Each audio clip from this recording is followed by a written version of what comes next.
요즘 우리 전승현 집사님 여러 가지로 준비하시고 또 활동하시는 게 많습니다.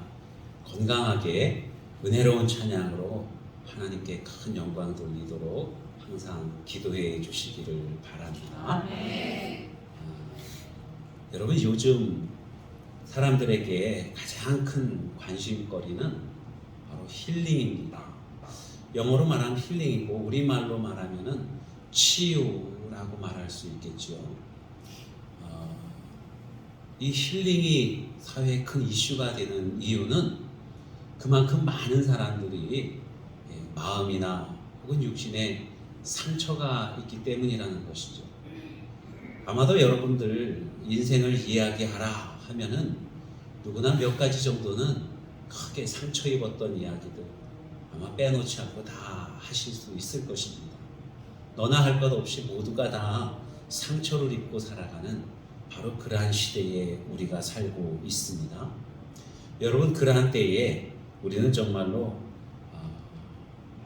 이 상처를 온전하게 치유하고 그리고 하나님께서 우리에게 주신 삶을 마음껏 누리는 그러한 인생을 우리가 살아가야 됩니다. 삶을 살면서 완전히 즐길 수 있기 위해서는요, 우리에게 상처를 주었던 그러한 사람들을 다 용서하고 이제 앞으로 나아가는 그러한 법을 배워야 한다는 것이죠. 그냥 상처를 끌어안고만 있으면, 그냥 원수된 마음을 품고 살고 있으면은 아무리 좋은 것을 먹고 아무리 좋은 것들을 누린다 할지라도 결코 우리는 행복한 삶을 살 수가 없습니다. 살아가면서 서로 오해하고 살아가면서 갈등하고 그 가운데서 상처받고 때로는 불만을 표시하고 원망하고 절망하고 그러한 시대에 여러분, 용서받고 또 용서하고 치유하는 그러한 인생이야말로 진정한 건강한 삶을 살 수 있는 그러한 사람이라는 거예요. 이 많은 그 어려움 가운데 살아가는 사람들에게 줄 수 있는 최고의 처방전은 바로 용서라는 것입니다. 우리는 다 멋진 말을 할 수 있어요. 어떤 멋진 말을 할 수 있냐면은 용서하세요. 그래야 진정한 치유가 시작이 됩니다. 당신도 상대방도 자유로워집니다. 멋진 말이지요. 그냥 내가 당하지 않으면 다른 사람이 당한 어떤 상처라면 우리는 용서하라고 얼마든지 그렇게 말할 수 있어요. 내가 이해해. 내가 용서해줘. 내가 좀 덮어줘. 얼마든지 우리는 그렇게 말할 수 있어요. 내가 당하는 그러한 상처가 아니라면. 남의 일에 대해서는 우리가 쉽게 그렇게 말할 수가 있습니다. 하지만 상처 입은 당사자가 바로 나라고 한다면, 희생을 당한 사람이 나라고 한다면 정말로 우리가 용서할 수 있을까요? 여러분, 용서라고 하는 것은 그냥 이루어지는 것이 절대로 아니라고 하는 것입니다. C.S. 루이스 목사님은 이렇게 말을 했어요. 사람들은 용서가 아름다운 일이라고 말한다. 정작 그 일이 자신이 용서할 일을 당하기 전까지는 말이다. 그러니까 용서라고 하는 말이 굉장히 아름다운 말이에요. 용서하는 일이야말로 정말 가치 있고 훌륭한 일인데, 그래서 그런 말을 얼마든지 할 수 있는데 그것은 내가 용서할 일이 생기기 전까지는 그렇다는 얘기입니다. 그런데 막상 내가 상처를 입고 내가 어려움을 당하고 내가 억울한 일을 당했다고 한다면은 그 용서라고 하는 것은 나에게 와닿는 말이 아니라고 하는 거예요. 이것은 여러분, 우리가 용서한다는 게 얼마나 어려운 일인가 하는 것을 표현하는 그러한 이야기입니다. 얼마 전에 우리나라 대통령이 일본에 가서 기시다 총리와 이야기를 하면서 이제 화해의 무드로 이렇게 접어들었습니다. 어떤 사람들은 환영하고 어떤 사람들은 그것에 대해서 많은 비난도 하고 그럽니다. 그런데 분명한 것은요, 여러분, 우리가 당한 것에 대해서 우리는 분노할 수 있습니다. 얼마든지 그들을 미워할 수 있습니다. 하지만 여러분, 용서하지 못하면은 우리는 끊임없이 그들에게 당하면서 살고 있는 거예요. 용서하지 못하면은 침략은 여전히 지금도 우리에게 계속되어진다고 하는 것입니다. 그래서 대통령이 가서 이제는 용서하고 이제는 화해하자, 이런 것은 두 나라 간에 있는 갈등과 증오, 이런 연결고리를 이제는 끊어버리자는 그러한 의도에서 그렇게 한 것이죠. 여러분, 우리가 일본을 미워한다고 해서, 일본이 우리를 증오한다고 해서 정말로 우리에게, 그들에게 어떤 좋은 점이 있을까요? 나아지는 점들이 있을까요? 국민들은 점점 더 갈라서게 되고 상처를 입게 되고 더 으르렁거리게 되고 피폐해지게 된다고 하는 것입니다. 그런데 보면은 정치인들은 그러한 것들을 많이 이용해요. 그래서 자기에게 유리하게 하기 위해서 미움을 조장하기도 합니다. 반일 감정을 북돋우고 반한 감정을 더 고취시키고, 그래서 사람들을 그 마음을 자기로 이끌려고 하는 그러한 아주 안 좋은 그러한 의도들이 많이 있다고 하는 거예요. 여러분, 우리는 미움의 노예가 되어서는 결코 안 되는 줄로 믿습니다. 용서해야 되는데, 여러분, 용서하는 데 있어서 가장 첫 단계가 뭐냐 하면요, 용서하지 않았을 때에 나에게 어떠한 영향력이 미칠까 하는 것을 생각해 보는 것입니다. 예를 들어 우리 이웃 사람이 있어요. 나와 언젠가 싸웠습니다. 그래서 우리가 서로 앙숙이 되어져 있어요. 서로 미워하고 증오하는 가운데 있습니다. 그 사람을 볼 때마다 마음속으로든지 입을 열어서든지 욕을 하고 저주를 해요. 여러분, 그러한 삶이 계속 되어지면은 나에게 유익할까요? 결코 그렇지 않지요. 그 이웃 간의 관계가 깨어져서 서로를 볼 때마다 내 마음속에서 악한 감정들이 솟아나게 되고, 그러한 악한 감정은 나의 일상에 아주 악한 영향들을 미치게 된다는 것입니다. 그런데 용서하고 서로 하나가 되어질 때에, 용서할 때 오는 그 감동이라는 게 있거든요. 이 감동은 우리의 몸과 마음을 치유하는 그러한 능력이 있다는 사실을 여러분 꼭 기억하시기 바랍니다.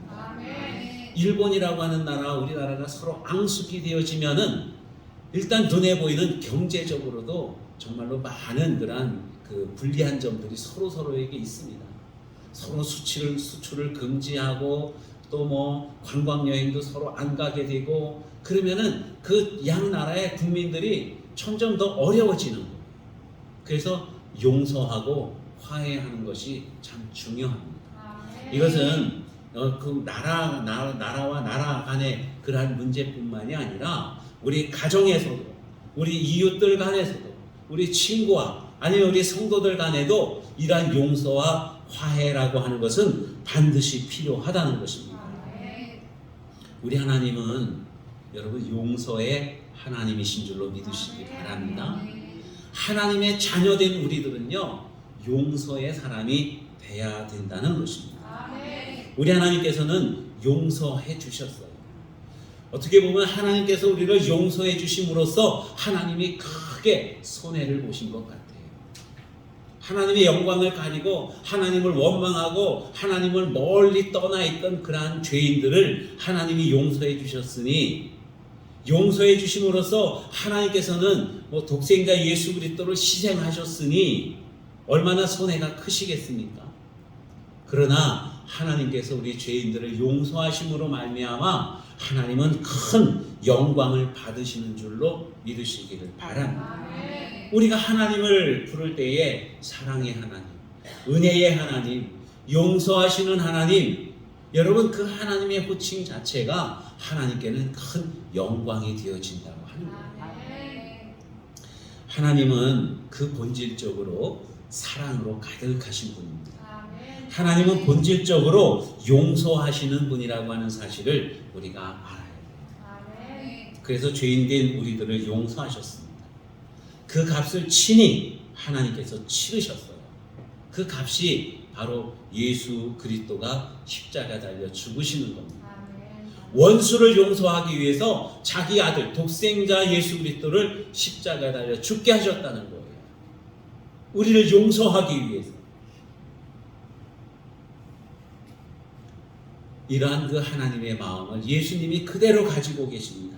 그래서 오늘 본문 말씀에 보면은 23장 34절 말씀 보면 이렇게 말씀하고 계셔요. 이에 예수께서 이르시되 아버지 저들을 사하여 주옵소서 자기들이 하는 것을 알지 못함이니이다. 이렇게 말씀하십니다. 예수님을 지금 십자가에 못 박는 그 사람들을 용서해 달라고 주님이 아버지께 기도하고 있습니다. 예수님을 조롱하는 그 사람들을 용서해 달라고 예수님이 아버지께 기도하고 있는 거예요. 예수님을 십자가에 못 박아 죽도록 팔아넘긴 그 사람들, 한때는 예수님을 호산나 다윗의 자손이여 하면서 예수님을 왕으로 영접했다가 이제 예수님께 등 돌린 그 사람들, 배신 때린 그 사람들을 용서해 달라고 예수님께서 아버지께 기도하고 있어요. 예수님을 따르던 예수님의 제자들이 두려움 때문에 예수님을 버리고 다 도망을 갔습니다. 그들을 용서해 달라고 주님이 하나님께 기도하고 있는 거예요. 아버지 하나님이 용서하시는 하나님이시고 아들 예수님은 용서하시는 주님이시라고 하는 사실을 여러분 기억하시기를 바랍니다. 예수님께서는 용서하기 위해서 이 땅에 오셨어요. 예수님께서는 예수님께로 다가오는 모든 사람들을 다 용서해 주셨습니다. 그래서 죄 사함을 주시고 질병에서 고쳐주시고 말씀을 가르쳐 천국 백성이 되게 하셨다고 하는 말씀이지요. 용서하기 위해서 가장 먼저 우리가 가져야 될 그러한 하나의 마음가짐이 있는데요. 그것은 바로 이해라고 하는 것입니다.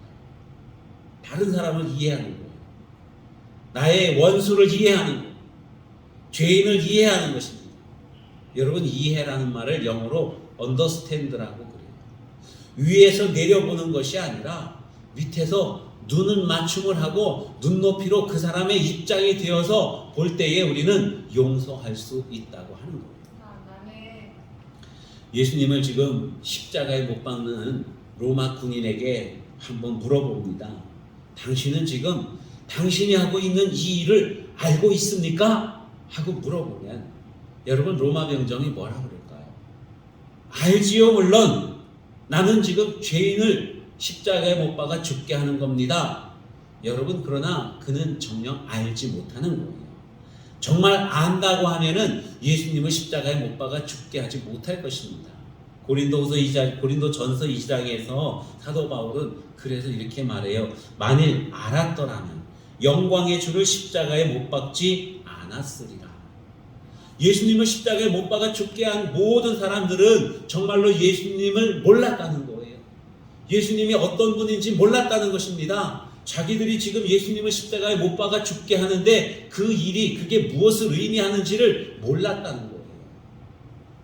알았다고 한다면 예수님을 십자가에 못 박지 않았을 것이라고 하는 말씀입니다. 여러분 우리가 어떤 때는 몰라서 죄를 지을 때도 있습니다. 어떤 때는 알면서 죄를 지을 때도 있지요. 이 로마 군인들이 예수님을 십자가에 못 박아 죽게 하는데 정말로 그들이 몰라서 그리 했는데 그러면은 몰라서 지은 죄라고 정당화하려고 하는 여러분 그런 의미가 아닙니다. 용서하기 위한 전제 조건이라는 거예요. 그들이 그럴 수밖에 없는 위치에 있다는 것, 그들이 그렇게 할 수밖에 없는 그러한 입장에 있다는 것을 이해할 때에 우리는 용서할 수 있는 것입니다. 어떻게 그럴 수가 있을까요? 어떻게 그러한 죄를 지을 수가 있을까요? 여러분 다 하나같이 죄인이기 때문인 것입니다. 세상의 모든 사람들이 죄인이에요. 그래서 죄를 지을 수밖에 없는 그러한 상황입니다. 하나님은 그걸 아셔요.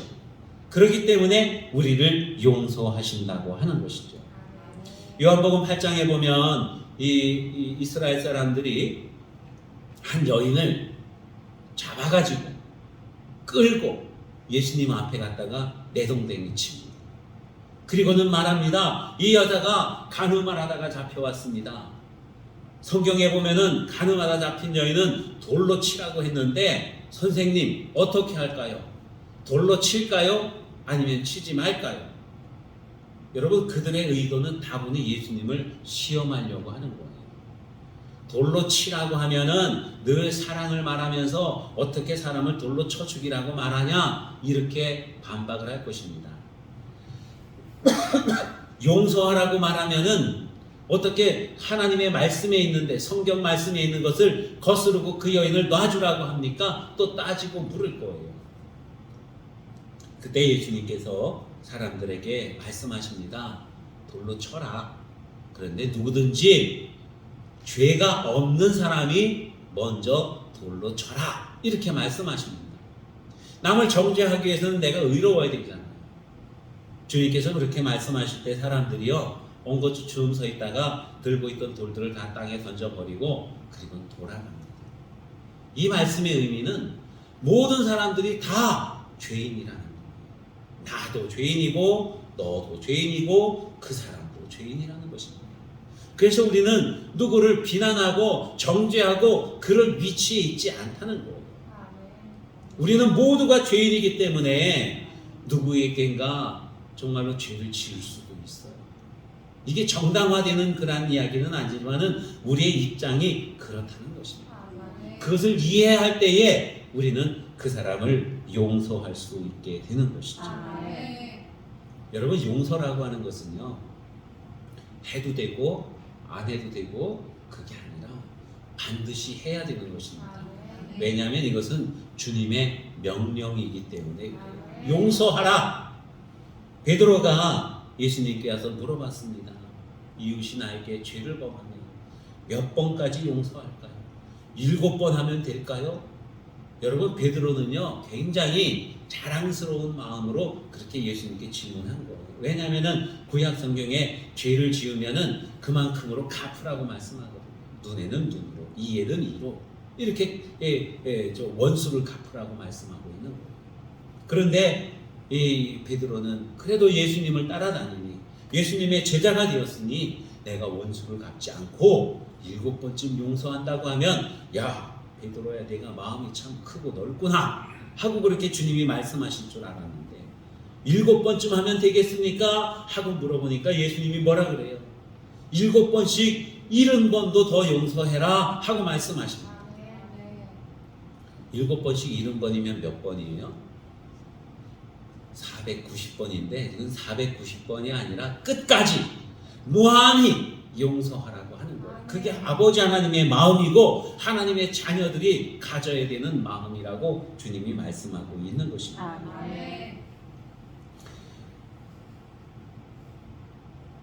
하나님의 나라는요 거기는 의로운 사람들만 다 모여있는 그러한 나라가 아니라 용서 속에서 이루어지는 나라인 줄로 믿습니다.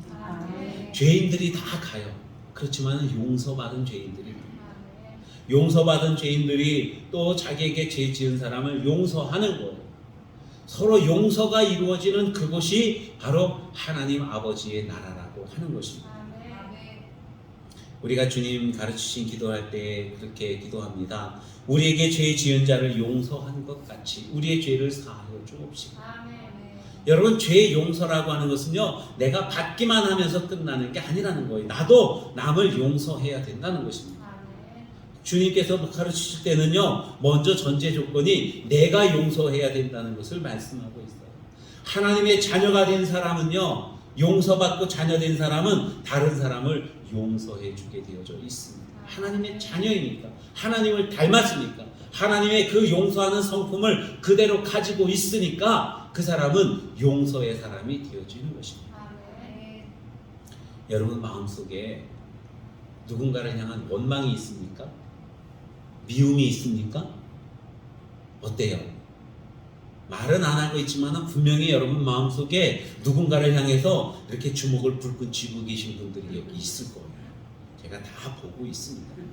내가 보는데 하나님은 안 보실까요, 여러분? 여러분 누군가를 미워하는 그 마음, 용서하지 못하는 그 마음, 그러나 주님께서는 우리에게 용서하라고 그렇게 명령하고 계십니다. 근데 안 되잖아요, 잘. 용서가 잘 돼요? 어때요?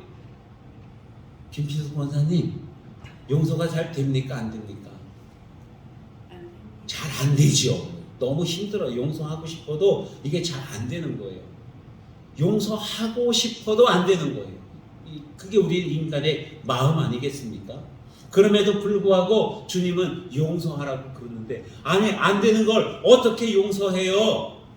주님! 근데 주님도 하셨거든요. 하나님과 정말 원수된 우리들 아니었어요? 아니 내가 언제 하나님과 원수되었어? 나는 날 때부터 하나님을 잘 믿으면서. 여러분 그러나 우리가 살아가는 순간순간마다 보면은 하나님의 마음에 안 들게 행하는 일들이 얼마나 많은지 몰라요. 우리는 죄를 안고 태어났습니다. 여러분 우리에게 눈꽃만한 죄라도 하나가 있다고 한다면 우리 하나님과 그만큼의 원수가 되어져 있는 거예요. 그럼에도 불구하고 그러한 우리를 하나님께서는 안아주십니다. 용서해 주시는 거예요. 사랑해 주시고 하나님의 자녀로 삼아 주셨던 것입니다. 하나님께서 우리를 그렇게 용서하셨기 때문에 용서하라 명하시는 거예요. 여러분 우리가 할 수 없는 일을 하나님이 하라고 말씀하실까요? 어떤 것 같아요? 하나님이 우리에게 말씀하시는데 내가 아무리 말해도 넌 그거 못할 거야 아시면서 말씀하실까요? 그게 아니잖아요. 하나님은 우리를 잘 아십니다. 우리가 할 수 있는 것과 할 수 없는 것을 너무나도 잘 아셔요. 그렇기 때문에 우리에게 용서하라, 이웃을 용서하라, 내 원수를 용서하라, 내 원수를 위해 기도하라 말씀하시는 것은요, 우리가 하나님 안에서 능히 할 수 있는 일이라는 거예요. 그렇기 때문에 우리에게 말씀해 주고 계시는 것입니다. 어떻게 용서할 수 있을까요? 내가 미워하는 사람이 있습니다. 그러면 그 사람을 위해서 기도하는 거예요. 잘 되라고 기도하는 게 아닙니다. 어쩌면은 하나님 너무너무 미워요. 미워 죽겠어요. 어떻게 하면 좋을까요? 여러분 이렇게 하나님 앞에 기도하는 거예요. 그러면은 용서의 마음이 생기게 될 줄로 믿습니다. 코리텐 붐이라고 하는 여인이 있습니다. 세계적으로 다니면서 사랑과 용서의 그런 어떤 메시지를 많이 전하고 사랑을 베푸는 그러한 일을 한 코리텐 붐이라고 하는 여인이 있는데, 이분이 네덜란드 사람이에요. 2차 대전 이전에 아버지는 시계를 수리하는 시계 수리공이었습니다. 가난했지만은 그러나 열심히 살면서 이웃들을 잘 보살피고 돌보는 사랑을 실천하는 아버지 밑에서 언니와 함께 이렇게 양육받았어요. 여러분 이 코리텐 붐도 이제 아버지가 돌아가시고 나서 그 시계 수리하고 그렇게 하면서 이웃을 많이 돕습니다. 그러다 전쟁 2차 대전이 일어났어요. 2차 대전 때 이 독일군들이 유대인들을 막 학살하지 않습니까? 잡아다가 강제 수용소에 갖다 놓고 그리고 거기서 막 학살하고 막 그랬습니다. 그때 이 코리텐 붐이 유대인들을 막 도와줘요. 숨겨주고 도와주고 막 이렇게 하면서 어려울 때 도와주고 그럽니다. 그러다가 유대인들을 도왔다는 그러한 명목 때문에 감옥에 들어가게 됩니다. 강제 수용소에 들어갔어요. 거기서 모진 고난을 다 당하다가 언니가 그만 이 강제 수용소에서 죽게 됩니다. 내가 뭘 잘못했는데, 내가 정말 좋은 일 했는데 왜 나를 잡아다 이렇게 고생을 시키고 우리 언니를 죽게 만든 거예요. 그렇잖아요. 그래서 너무너무 원망스럽고 한스럽습니다. 나중에 전쟁이 끝난 뒤에 이 언니를 정말 학대하고 죽게까지 몰고 갔던 그 독일군 그 사람을 간수를 만나게 된 거예요. 미움이 막 올라옵니다. 근데 마음속에서는 하나님께서 용서하라고 말씀하시는 거예요. 이 코리텐 붐이 하나님 앞에 기도합니다. 하나님, 나는 저 사람을 도저히 용서할 수 없습니다. 그때 하나님께서 음성을 들려주시는데 용서해라 말씀하시는 거예요. 하나님 용서할 마음이 전혀 생기지를 않습니다. 그때 하나님께서 이렇게 말씀하십니다. 용서할 마음이 있느냐고 물어본 것이 아니라 용서하라고 명령하는 것이다. 하나님께서 그렇게 말씀하시는 거예요. 여러분 용서할 수 없어요? 그래도 주님은 용서하라고 말씀하십니다. 용서할 수 없는 사람이 있으면은요, 그 마음이 있는 그대로 하나님 앞에 기도하면 돼요. 미우면은 미움을 가지고라도 기도하시기 바랍니다. 그러면 하나님께서 우리의 마음에 용서하라 명해 주시고 용서의 마음을 주시는 거예요. 예수님께서 마태복음 5장에서 말씀하십니다. 내 원수를 위해서 기도하라. 원수를 위해서 기도하라는 거예요. 원수를. 그 사람이 아직 원수예요. 미워하는 사람이에요. 용서할 수 없는 사람입니다. 그럼에도 불구하고 그를 위해 기도하라고 말씀하셔요. 그러면 용서가 이루어지게 되는 거예요. 여러분의 마음속에 누군가 정말 나의 마음을 아프게 하고 괴롭게 하고 아주 그냥 미워 죽겠는 그 사람이 있지요? 있어요, 없어요? 그를 위해서 기도하라. 그러면은 용서할 능력이 생기게 되는 줄로 믿습니다.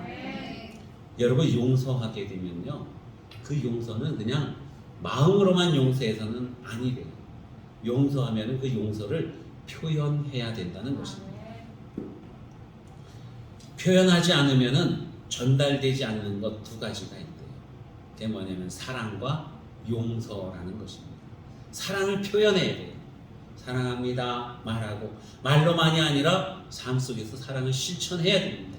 그래야 그 사랑이 정말로 전달이 되어지는 거예요. 아무리 마음속으로 사랑을 많이 가지고 있어도 표현하지 않으면 그 사랑은 단 한 방울도 저 사람에게 전달되지 않습니다. 표현해야 되는 거예요. 용서도 마찬가지예요. 저 사람과 내 사이가 너무너무 껄끄러웠어요. 정말 원수 같았어요. 용서할 수 없었어요. 근데 용서의 마음이 생겼어요. 오늘 하나님께서 우리에게 주신 이 말씀을 듣고 나니까 그 사람을 용서해야겠구나. 어려워도 용서해야겠구나. 억지로라도 용서해야겠구나. 여러분 그 용서해야겠구나 하는 마음이 생기면 그 마음을 그대로 전달해야 된다는 것입니다. 뭔가 화해의 메시지를 보내야 돼요. 용서하는 그 손길이 닿게끔 해야 된다는 것입니다. 그래야 온전한 용서가 이루어지는 거예요. 나는 마음속으로 막 그 용서했다고 하는데 저 사람과의 관계가 전혀 회복되지 않는 것은요, 용서가 전달되지 않았기 때문에 그래요. 저 사람은 아직도 내가 자기를 많이 미워하는 줄 알고 있기 때문에 관계가 회복되지 않는 것입니다. 우리나라 사람들은 정말로 이 표현에 인색해요. 여러분 그런 거 많이 느끼지요? 그냥 아버지는 자녀들을 사랑할 때 아버지니까 아버지가 어떻게 촐싹되게 아들들한테 자녀들한테 사랑한단 말을 해. 그냥 덤덤히 있으면 그게 사랑이지. 여러분 그러나 사랑은 표현해야 된다. 우리 가족 간의 사랑을 표현하고 성도들 간의 서로 사랑을 표현하고 이웃들 간의 사랑을 표현하고 하나님께 사랑을 표현하고 사랑은 표현되어져야 그것이 사랑이다. 종은 울려야 종이라는 것이에요. 노래는 불러야 노래. 저는 아까 그 음성이라는 노래를 오늘 처음 들었습니다. 너무너무 아름답네요. 은혜 많이 받았습니다. 여러분 그죠? 하나님의 음성을 정말 잘 듣는 저와 여러분 되시기를 바랍니다. 이 뭐든지 이렇게 표현되어져야 비로소 그것은 실제가 있는 것이거든요. 저는 여러분 잘 아시다시피 제가 A형입니다. 피가. 제가 홍 목사는 A형 하면서 대문자로 A형을 써놨는데 실질적으로는 대문자 A형이 아니라 소문자 A형이에요. 그래서 되게 소심하거든요. 상처를 입으면 제가 아주 꽁합니다. 마음속으로 막 이렇게 품고 있어요. 그래서 누군가 나에게 험한 말 한 번 하면은 막 이렇게 응어리 속에 가지고 있는데 마음에 그래도 풀어야지. 내가 뭐 명색이 목사인데 내가 먼저 다가서야지. 근데 이게 잘 안 되는 거예요. 아주 소심하기 때문에. 여러분, 저를 대할 때는요, 마치 유리병 대하듯이 혹시나 깨질까 조심조심 대해 주시기를 바랍니다. 마음으로는 용서가 되는데 쉽게 다가서지를 못하는 거예요. 말을 꺼내지를 못하는 거예요. 너무너무 답답해요. 저만 그런가요? 아마 여러분들 중에도 그런 분들이 많이 있을 것입니다. 그래서 쉽게 다가서지 못하고 쉽게 마음을 열지 못하고 쉽게 용서와 사랑을 표현하지 못하는 그러한 우리들의 모습. 그러나 여러분, 주님께서는 그럼에도 불구하고 표현하라고 말씀하십니다. 표현해야 돼요. 하나님께서는 우리에게 사랑을 표현해 주십니다. 하나님은 우리에게 용서하심을 표현해 주십니다. 내가 너를 사랑한다. 사랑하는 자들아, 우리 주님이 우리를 사랑하신다고 말씀하십니다. 우리가 아직 죄인 되었을 때에 그리스도께서 우리를 위하여 죽으심으로 하나님께서 우리에 대한 자기의 사랑을 확증하셨느니라, 표현하셨다는 거예요. 독생자 예수 그리스도를 우리에게 주심으로 말미암아 하나님께서는 우리를 향한 용서와 그 사랑, 그 마음을 확실하게 표현해 주셨다는 것입니다. 우리들도 용서하고 사랑을 표현하는 저와 여러분 다